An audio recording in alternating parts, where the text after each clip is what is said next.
Shalom, selamat pagi saudaraku yang dikasihi dan diberkati Tuhan. Bersyukur pagi hari ini atas kebaikan Tuhan dan kemurahan Tuhan atas kehidupan setiap kita. Sehingga kita boleh jumpa lagi melalui misbah doa di pagi hari ini.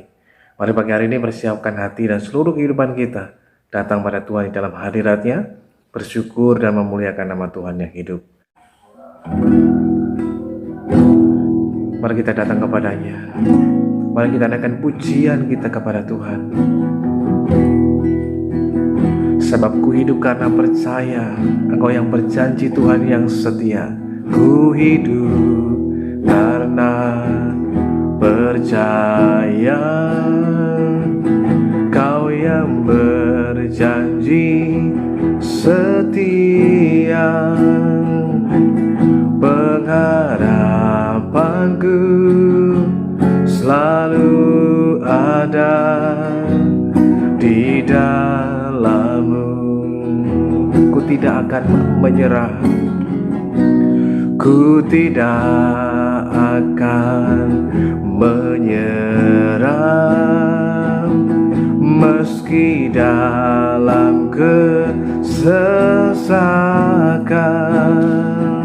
Seluruh hidupku dalam genggaman-Mu.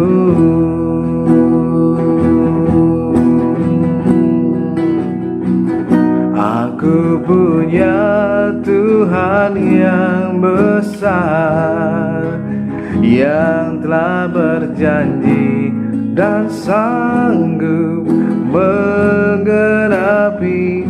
Imanku bersepakat percaya kuasa-Nya. Ku terima sekarang kemenangan dari-Mu. Ku hidup karena percaya, ku hidup karena percaya. Kau yang berjanji setia. Pengharapanku selalu ada di dalam-Mu. Ku tidak akan menyerah, ku tidak akan menyerah, meski dalam kesesakan. Seluruh hidupku dalam genggaman-Mu. Katakan dengan iman, aku punya Tuhan yang besar, yang telah berjanji dan sanggup menggenapi. Imanku bersepakat percaya kuasa-Nya. Ku terima sekarang kemenangan dari-Mu. Aku punya Tuhan yang besar, yang telah berjanji dan sanggup menggenapi. Imanku bersepakat percaya kuasa-Nya. Ku terima sekarang kemenangan dari-Mu. Sekali lagi katakan dengan iman, haleluya. Aku punya Tuhan yang besar, yang telah berjanji dan sanggup menggenapi. Imanku bersepakat percaya kuasa-Nya. Ku terima sekarang kemenangan dari-Mu.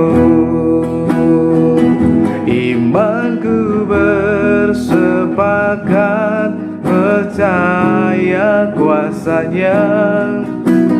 Ku terima sekarang kemenangan darimu. Imanku bersepakat, imanku bersepakat percaya kuasa-Nya.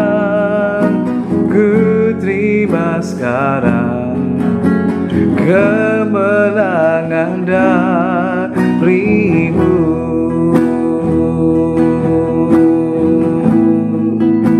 Ku terima sekarang Tuhan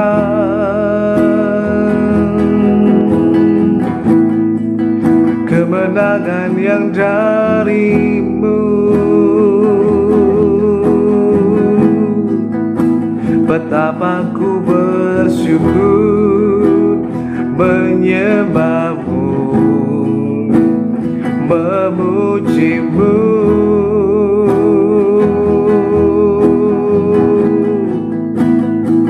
Hati kami siap, hati kami mau bersyukur, memuliakan nama-Mu Tuhan. Bangunlah jiwaku, megahkan Tuhan, agungkan nama-Nya. Muliakanlah Tuhan, sebab Dia Tuhan yang baik, sebab Dia Tuhan yang selalu baik, sebab Dia Tuhan yang besar. Kasih setia-Mu kekal selamanya. Dan ku bersyukur memuji-Mu, dan ku bersyukur menyembah-Mu, sebab Tuhan baik, sebab Tuhan baik, bahwasanya untuk selama-lamanya. Terima kasih Tuhan, ku bersyukur memuji-Mu, menyembah-Mu. Bagi-Mu-lah segala hormat, bagi-Mu-lah segala kemuliaan selamanya. Engkau layak disembah, hanya Engkau ya Tuhan yang layak ditinggikan, layak diagungkan. Terima kasih Tuhan, haleluya. Ku bersyukur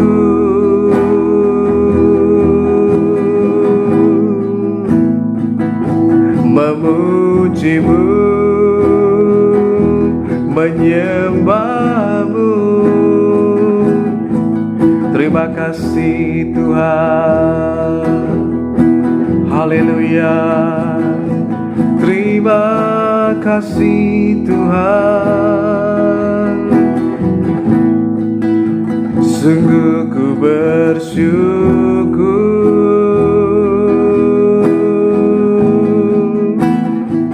hanya padamu.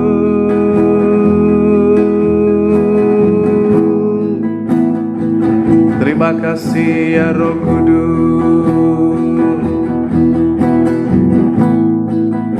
sungguh ku bersyukur menyembah-Mu, memuji-Mu.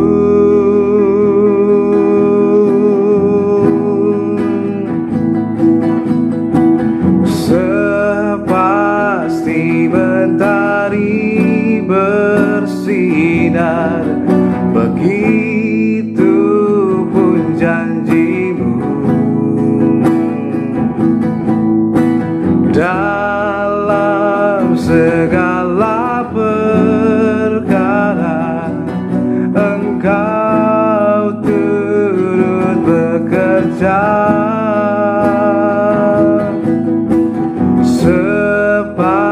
Sepasti mentari bersinar, begitu pun janjimu. Dalam segala perkara Engkau turut bekerja. Sepasti mentari bersinar, begitu pun janjimu. Dalam segala perkara Engkau turut bekerja.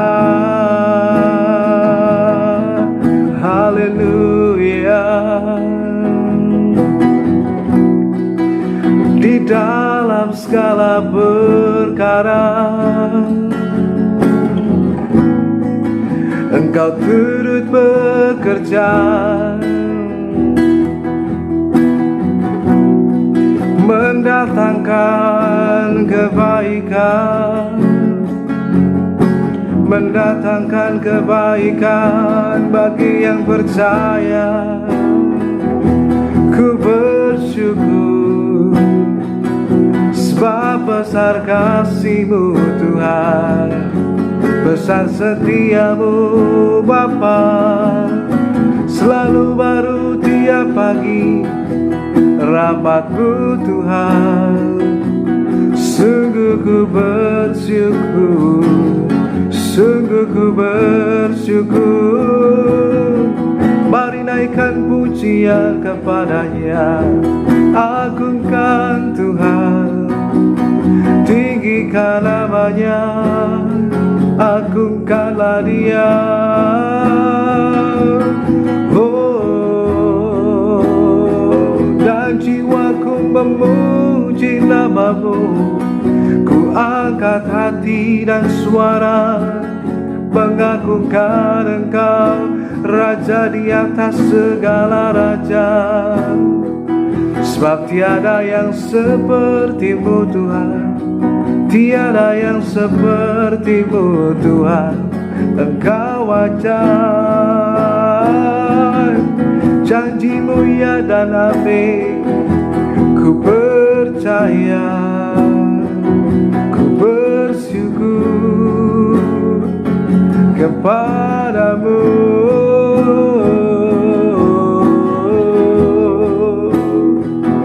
Haleluya. Kami menyembah-Mu, kami memuji-Mu.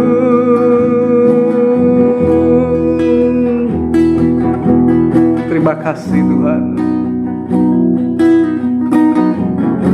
Kami menyembah-Mu, kami bersyukur di hadapan-Mu Tuhan. Engkau baik, Engkau sungguh baik. Terima kasih Tuhan, terima kasih Tuhan. Sepasti mentari bersinar, begitu pun janji-Mu. Dalam segala perkara Engkau turut bekerja. Oh, sepasti mentari bersinar, begitu pun janji-Mu. Dalam segala perkara Engkau turut bekerja.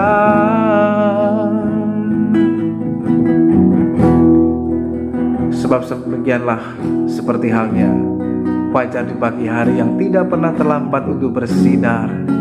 Demikian janji-Mu Tuhan, janji firman-Mu Tuhan, adalah ya dan amin. Sebab itu Tuhan, pagi hari ini Kau berbicara kepada setiap kami, menyampaikan kehendak-Mu, rencana-Mu, serta kami membuat kami semakin mengerti dan bertumbuh di dalam kebenaran-Mu Tuhan. Terima kasih Tuhan yang baik. Terima kasih Tuhan. Nyatakan kehendak-Mu Tuhan melalui firman Tuhan yang kami akan baca dan renungkan pagi hari ini Tuhan. Di dalam nama Tuhan Yesus Kristus kami berdoa dan mengucap syukur kepada-Mu Tuhan pagi hari ini. Haleluya. Amin. Shalom, selamat pagi saudaraku yang dikasihi dan diberkati Tuhan. Dalam Amsal pasal yang ke-14 ayat yang ke-29, bahwa orang yang sabar besar pengertiannya, tetapi siapa cepat marah membesarkan kebodohan. Nah, lewat firman Tuhan ini, maka Amsal menunjukkan perbandingan antara orang yang sabar dan orang yang cepat marah. Ini menunjukkan sebuah perbedaan, dan bukan hanya perbedaan di dalam itu saja, tetapi juga perbedaan dampak yang dihasilkan antara orang yang sabar dan orang yang cepat marah. Itu sebuah keadaan yang berbeda dan dampak yang dihasilkannya pun sangat jauh berbeda. Pada bagian yang pertama dari firman Tuhan ini kita belajar Tuhan menghendaki kita menjadi pribadi yang sabar. Sabar adalah bagian dari buah roh. Kalau kita melihat dalam Galatia pasal yang kelima, ada buah roh yaitu kesabaran di dalamnya. Nah, mengapa hal ini penting? Sebab dengan berbuah itulah maka kita bisa menjadi berkat. Artinya kalau kita berbuah, sesuatu yang bisa dirasakan oleh orang lain. Kalau kita bertumbuh, ibaratnya sebuah pohon, kita bertumbuh, berakar, bertumbuh, dan bahkan mungkin memiliki daun yang lebat, itu lebih banyak untuk diri kita sendiri, untuk pertumbuhan. Tetapi kemudian kalau kita mau belajar berbuah, itu kemudian akan dihasilkan sesuatu yang bisa dirasakan juga oleh orang yang lain. Nah, salah satu buah roh yang mestinya juga kita hasilkan dalam hidup ini adalah kita punya yang namanya kesabaran. Nah, kesabaran itu akan nampak, akan dihasilkan lewat situasi yang tidak sabar. Bagaimana seseorang dapat diketahui bahwa orang itu sabar atau tidak? Tentunya ketika diperhadapkan dengan keadaan yang sebenarnya membuat orang tidak bisa menjadi sabar. Misalkan di tengah antrian yang begitu panjang, kemudian tiba-tiba ada orang yang nyerobot antriannya. Kemudian diperhadapkan dengan berbagai macam hal, ada orang yang tiba-tiba membuat sesuatu hal yang tidak mengenakan bagi kita. Nah, disitulah ketika diperhadapkan dengan keadaan yang membuat kita tidak sabar, tapi kalau kita bisa sabar, disitulah buah roh kesabaran itu akan terus dihasilkan. Nah, oleh karenanya firman Tuhan memberitahukan hal ini buat setiap kita menjadi pribadi yang sabar. Nah, sabar itu dalam terjemahan lain, dalam The Message Bible dikatakan orang yang sabar, itu artinya orang yang tidak cepat marah, orang yang tidak lekas marah. Mengapa bisa demikian? Sebab orang yang sabar itu dapat mengendalikan emosi. Bukan berarti orang sabar nggak punya emosi. Bukan berarti orang yang sabar nggak punya perasaan. Bukan berarti orang yang sabar nggak punya nalurinya sebagai manusia. Tetapi dia punya itu semuanya, hanya orang yang sabar dapat mengendalikannya. Sehingga dia tidak mengedepankan emosinya, tetapi lebih mengedepankan kesadarannya. Nah, orang bisa sabar kalau dia sadar. Nah, orang yang sadar dapat kemudian mengendalikan dirinya. Sehingga tidak mudah mengucapkan kata-kata, tidak mudah menunjukkan reaksi yang berlebihan dan lain sebagainya. Tetapi orang yang sabar tidak mudah marah. Karena orang itu sadar sehingga dapat mengendalikan segala sesuatunya. Saudara perhatikan, seperti halnya sebuah kendaraan, entah itu motor ataupun terutama mobil, ketika dikendarai dalam kecepatan yang normal atau tidak terlalu cepat, maka seandainya ketika di jalan tiba-tiba ada melintas, mungkin itu binatang atau ada peristiwa tertentu di depan kita, seandainya mungkin ada lubang atau ada mungkin tiba-tiba ada anjing yang lewat atau lain sebagainya. Nah, kalau kita dalam kecepatan yang normal atau kecepatannya lambat ataupun sedang tidak terlalu tinggi, maka dengan mudah kita dapat mengendalikannya. Mungkin dengan mengeremnya, mungkin dengan atau tindakan yang lainnya, artinya kita masih bisa mengendalikan kendaraan itu. Kalau dalam kecepatan yang tidak terlalu tinggi, kecepatan yang rendah. Namun bagaimana bila kecepatannya sudah terlalu tinggi? Tentu saja Kenapa banyak peristiwa-peristiwa misalkan di jalan tol ataupun di jalan raya, banyak peristiwa kecelakaan terjadi? Terkadang ketika mobil atau kendaraan sudah dalam kecepatan yang sangat tinggi, sangat sulit untuk dikendalikan. Sehingga yang terjadi maka bisa berakibat yang fatal. Bisa kemudian mengalami kecelakaan, bisa mengalami mungkin tabrakan dan lain sebagainya. Mengapa hal itu terjadi? Karena kecepatannya sudah sangat tinggi, sehingga tidak mudah untuk kemudian dikendalikan. Kalaupun dalam kecepatan tinggi dipaksakan langsung direm mendadak, bisa mengalami sebuah kecelakaan, baik kecelakaan tunggal ataupun bukan bisa mengalami sebuah tabrakan. Demikian halnya dengan kehidupan kita. Ketika orang sabar itu artinya orang yang tidak cepat marah. Tidak cepat artinya sesuatu ritmenya lebih lambat, sesuatu yang bisa dikendalikan. Sehingga dengan dapat mengendalikan emosi dalam kehidupan kita, itu karena adanya sebuah kesadaran.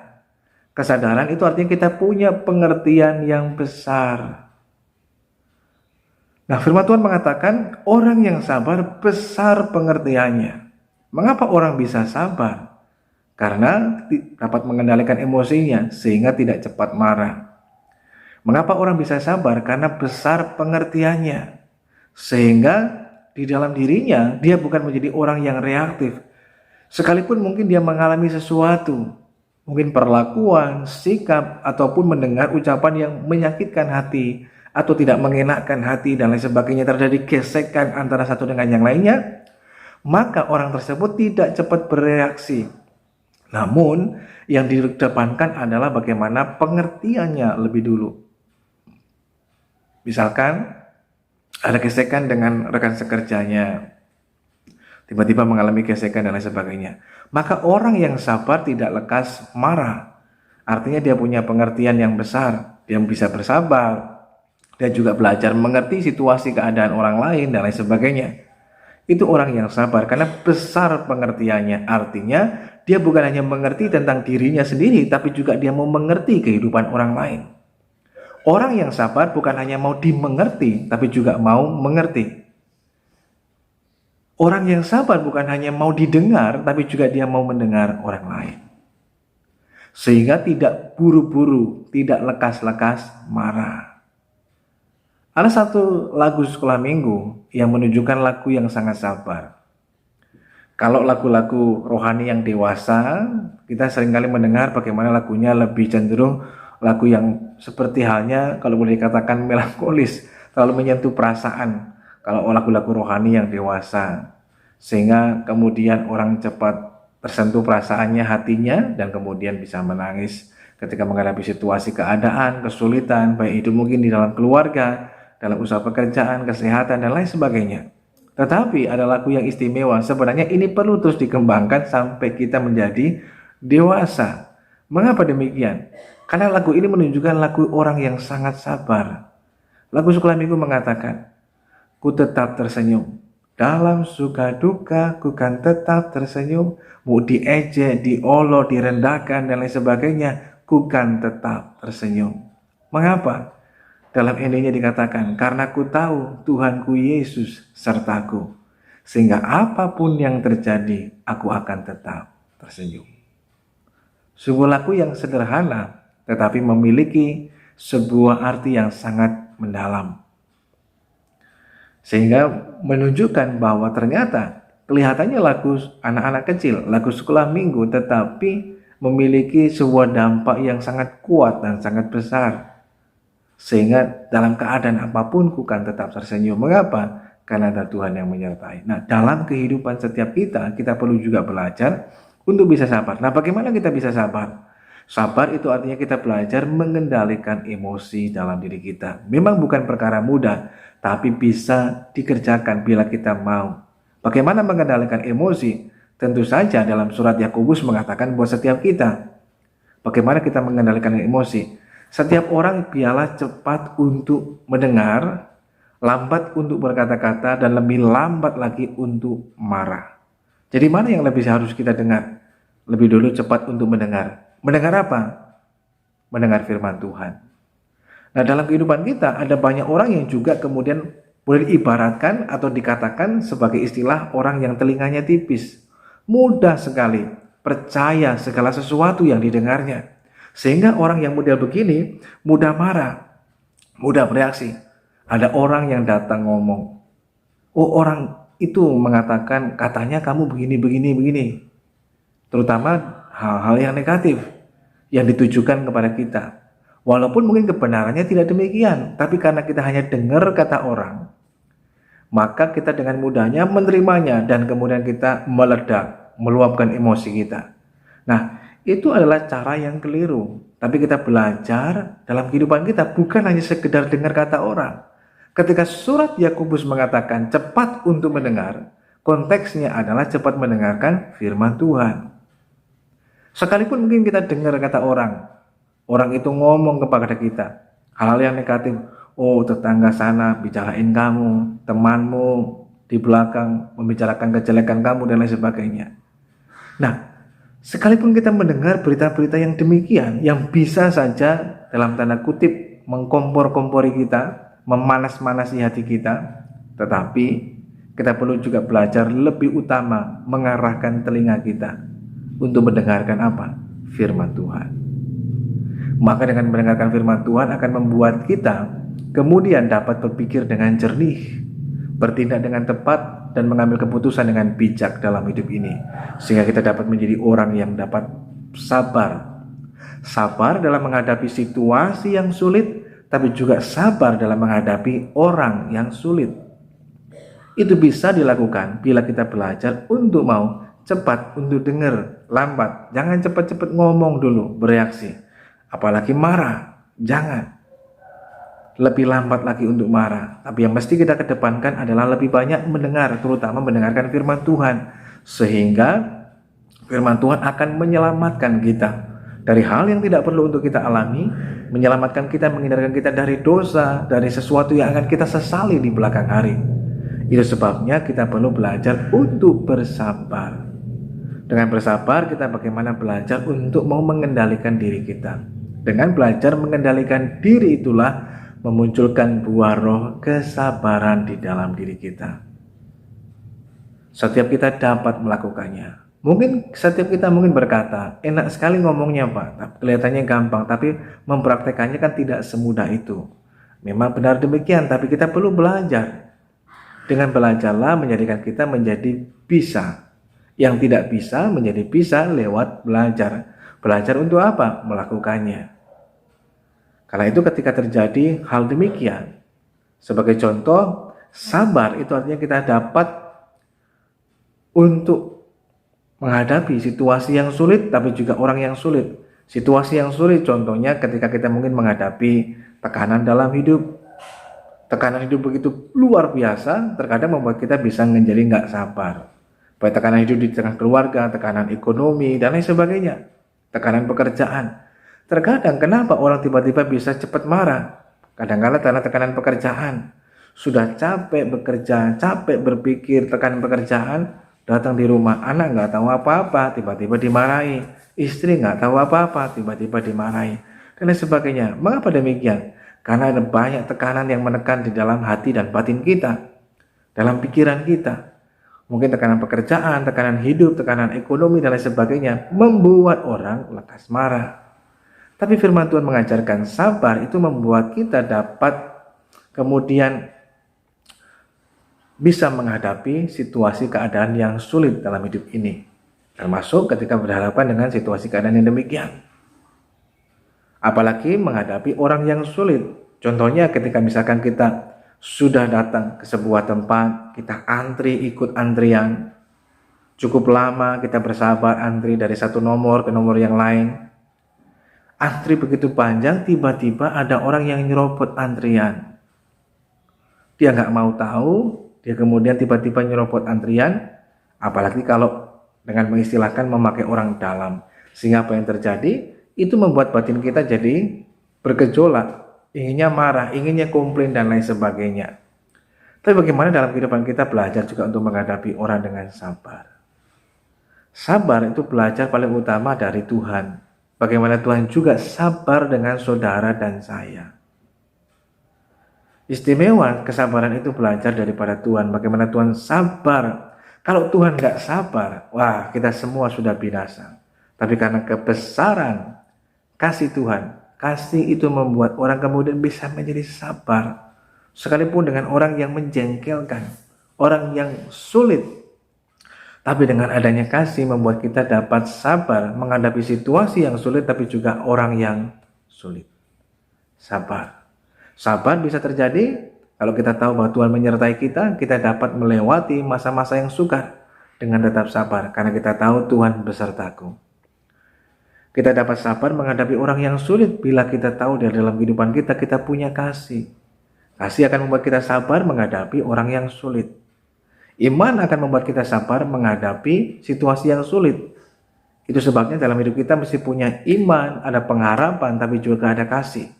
Iman dan pengharapan akan membuat kita sabar menghadapi situasi yang sulit.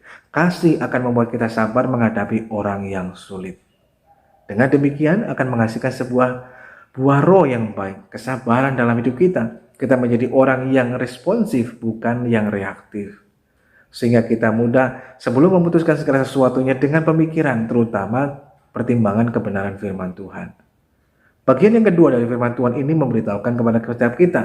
Yang pertama, jadilah pribadi yang sabar, yang tidak mudah untuk marah.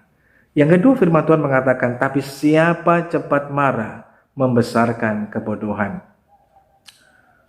Dalam terjemahan Message Bible dikatakan, siapa cepat marah, dia menyimpan kebodohan. Nah, saudara yang dikasih Tuhan, kalau pertama orang sabar itu adalah diidentikan sebagai orang yang bijaksana dengan besar pengertiannya. Sebaliknya, orang yang cepat marah itu adalah orang yang bodoh, bahkan menyimpan kebodohan. Nah, tidak mengherankan orang yang cepat marah menjadi orang yang bodoh, menyimpan kebodohan, bahkan mudah untuk dibodohi. Kenapa?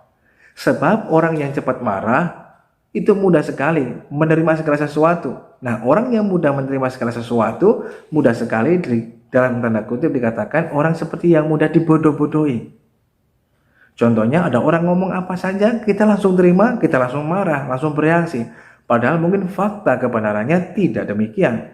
Hanya dengar kata orang saja. Nah, orang yang telinganya tipis begini, mudah dengar, mudah bereaksi, itu menunjukkan justru kebodohannya, bukan kepintarannya. Tetapi semakin bodoh dan menyimpan kebodohan. Dan Tuhan tidak menghendaki hal ini. Kenapa? Karena demikian itu akan menjadikan kita menjadi orang yang kemudian bisa jadi orang yang bebal. Dan membuat kita memiliki karakter kehidupan yang pemarah. Hal pertama, karakter hidup sebagai orang percaya memiliki kesabaran. Nah, karakter yang tidak baik yang harus kita hindari adalah karakter sebagai seorang yang pemarah. Orang yang biasa bersabar itu akan kemudian menjadikan kehidupannya memiliki karakter sabar. Kebiasaan akan membentuk, hal yang kita biasa lakukan akan membentuk sebuah kebiasaan. Kebiasaan terus kita lakukan menjadi sebuah karakter. Maka demikian juga biasa sabar. Sabar akhirnya menjadi sebuah kebiasaan untuk dapat sabar. Kemudian ketika terus dilakukan, tanpa disadari dalam kehidupan kita itu menjadi sebuah karakter yang melekat. Kita memiliki karakter kesabaran dalam diri kita. Sehingga tidak mudah marah. Bukan berarti orang sabar nggak bisa marah. Bisa marah, tapi tidak mudah marah. Tetapi orang yang bodoh adalah orang yang cepat marah. Kenapa orang bisa cepat marah? Karena tidak punya pengertian. Bodoh. Nah, ketika orang bodoh, dia terima saja orang mengucapkan apapun. Mudah sekali kemudian emosinya tersulut dan kemudian menyala dan meledak. Nah, orang yang suka marah artinya ini sesuatu yang tidak terjadi dengan serta-merta. Tetapi sesuatu yang karena biasa menjadi sebuah kebiasaan meningkat menjadi sebuah karakter. Orang yang sering marah, sedikit-sedikit marah, itu kemudian menjadi orang yang memiliki kebiasaan marah, sehingga menjadi orang yang mudah marah, cepat marah. Nah, kalau sudah cepat marah, mudah marah, itu kemudian akan menjadi orang yang suka marah. Nah, suka marah itu sudah jadi karakter. Nah, ini yang menjadi peringatan buat setiap kita. Dari orang yang sering marah, sedikit-sedikit marah, itu terus menjadi sebuah peningkatan dan menjadi orang yang cepat atau mudah untuk marah, itu terus dilakukan, akan menjadi orang yang suka marah. Itu sudah menjadi sebuah karakter dalam hidupnya. Salah ataupun enggak, mudah sekali marah, suka marah. Kepada siapapun dia enggak peduli, marah dengan keadaan, bahkan mungkin marah dengan Tuhan. Nah, itu menjadi sebuah karakter dalam kehidupan. Saya tutup dengan hal ini, sebagaimana dengan orang Israel. Orang Israel adalah orang yang sering marah, kemudian mereka menjadi orang yang cepat marah dan akhirnya suka marah. Kalau kita melihat bagaimana ketika orang Israel, bangsa Israel keluar dari Mesir, tanah perbudakan menuju ke tanah perjanjian. Kalau saudara perhatikan, mereka sering marah. Ada mengalami situasi yang sulit sedikit, langsung marah. Sedikit-sedikit marah, kekurangan air sedikit marah, kekurangan ini sedikit marah, menghadapi masalah sedikit marah. Marah pada Musa, marah pada Harun, marah pada Tuhan, dan lain sebagainya. Mereka sering marah. Nah, akhirnya membuat mereka menjadi orang bangsa yang mudah sekali marah, cepat marah. Begitu kekurangan air, langsung marah. Itu yang mereka lakukan, dan akhirnya menjadi sebuah karakter. Mereka menjadi bangsa yang suka marah. Akibatnya apa? Mereka gagal masuk ke tanah perjanjian. Marah mungkin kelihatannya hal yang dianggap sepele, tapi itu bisa menjadi sebuah hal yang berdampak besar dalam hidup kita, bahkan bagi orang-orang di sekitar kita. Dampaknya sangat luar biasa. Oleh karenanya, mari kita pertimbangkan hal ini. Jadilah orang yang sabar, yang tidak lekas marah. Sabar dengan cara besarkan pengertian dalam diri kita, terutama lewat firman Tuhan. Seperti yang Yakobus katakan, cepat untuk mendengar. Mendengar apa? Kebenaran firman Tuhan. Sehingga dengan firman Tuhan akan membuat kita makin mengerti. Sehingga ketika pun terjadi gesekan, kita tidak mudah marah dengan orang lain. Tapi terkadang kita berpikir bahwa, oh mungkin dia sedang mengalami situasi yang sulit, dan lain sebagainya. Sehingga kita belajar juga untuk mau mengerti orang lain. Bukan hanya mau dimengerti. Mau mendengar, bukan hanya mau didengar. Mau untuk memperhatikan, bukan hanya mau diperhatikan saja. Dan itulah yang Tuhan kehendaki, sehingga hidup kita mempermuliakan nama Tuhan. Buah roh itu dihasilkan, buah roh kesabaran. Tuhan memberkati kita semuanya. Mari kita berdoa. Bersyukur pagi hari ini Tuhan untuk kasih-Mu dan anugerah-Mu yang besar dalam hidup kami. Ampuni kalau selama ini dalam hidup kami menjadi pribadi yang seringkali mudah tersulut emosi, mudah marah, bahkan bereaksi terhadap segala sesuatu yang terjadi. Tapi pagi hari ini Tuhan, kami belajar untuk memperbaiki semuanya itu, mau menjadi pribadi yang sabar dalam menghadapi segala situasi yang ada dalam hidup ini. Memang tidak mudah, tapi kami percaya dengan pertolongan Tuhan, maka akan memampukan kami semuanya menjadi pribadi yang dapat sabar, sehingga buah roh kesabaran itu dapat kami hasilkan menjadi sebuah karakter yang melekat dalam diri kami, karakter Kristus, yaitu kesabaran Tuhan. Sehingga dengan cara demikian membuat orang dapat percaya dan datang kepada Tuhan melalui kehidupan kami semuanya, tapi juga dapat menjadi berkat. Pagi hari ini memberkati kami semuanya yang boleh mengikuti doa pagi dimanapun saudara berada. Biar kiranya kasih, kemurahan, dan kebaikan Tuhan mengalir atas kehidupan kita semuanya. Yang memberkati dalam kesehatan kita, yang memberkati di dalam keluarga kita semuanya, yang memberkati dalam usaha pekerjaan kita, studi pendidikan anak-anak kita, dan lain sebagainya. Berkat anugerah Tuhan nyata atas kita semuanya, yang memberikan kepada kita kemampuan, kekuatan, bahkan hikmat untuk kita cakap menghadapi segala perkara, tapi juga memberikan kepada kita kekuatan, pemulihan, kesembuhan, sehingga kita yang sakit mengalami kelemahan tubuh, mengalami kesembuhan dan pertolongan daripada Tuhan yang hidup.